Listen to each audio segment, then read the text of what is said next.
Today we're going to be doing a reading for the full moon in Scorpio. So let's get into it.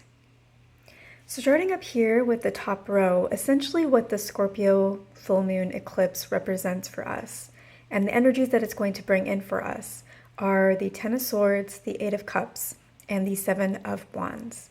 What this means is that we're essentially going to be going through a form of death, and Scorpio is the sign that rules over death, rules over transformation, rules over the subconscious, rules over things that maybe we weren't aware of before that want to come to the surface. And this is definitely going to be a time where we do experience a sense of death. We may be connecting with the energy of betrayal. Maybe memories of previous betrayals from the past are getting triggered during this time. They're coming up to the surface more for you to notice and to address.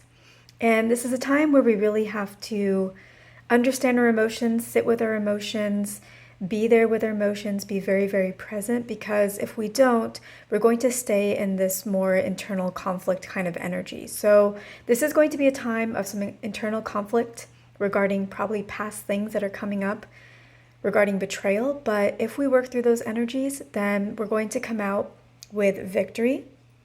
And in order to work through these energies, it's important to notice the gifts and the lessons that these betrayals or whatever is coming up for you, what they represent, what they bring to you, what lessons have you learned, or what gifts do you have now? You know, whatever comes up was in the past, but you're not there anymore, right? You're somewhere better than you were before. So what gifts do you have to celebrate today? And how can you notice what's coming up for you, but let them go? With the Queen of Swords, whatever negativity is coming up, we do very, very much need to cut that out. We need to notice it as it comes up, but then stop the train of thought before it gets out of hand and before we spiral.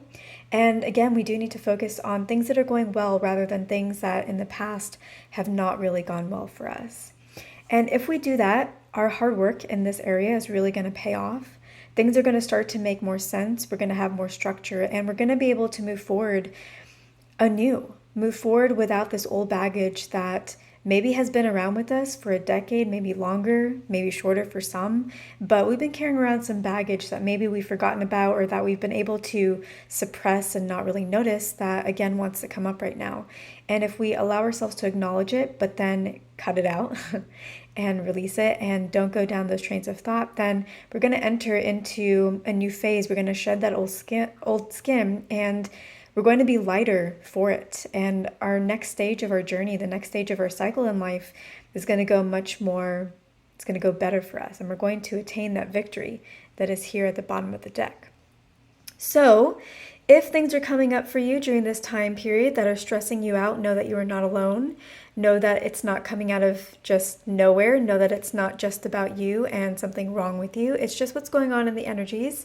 Know that it's important to focus on the gifts and to not allow ourselves to spiral during this time. Again, it's the energies, it's not us, but things are coming to our awareness for a reason so that we can find structure in our life, start reaping the benefits of the hard work we've put in before, and be able to move forward without this baggage anymore, without this pain, without this hurt, and be able to achieve victory in our life in areas that maybe we have not been able to before. Maybe we've been stuck and we didn't know why, and that's what this moon and this eclipse is going to bring up for us, is the ways in which we've been stuck that we weren't aware of, that once we release will give us victory.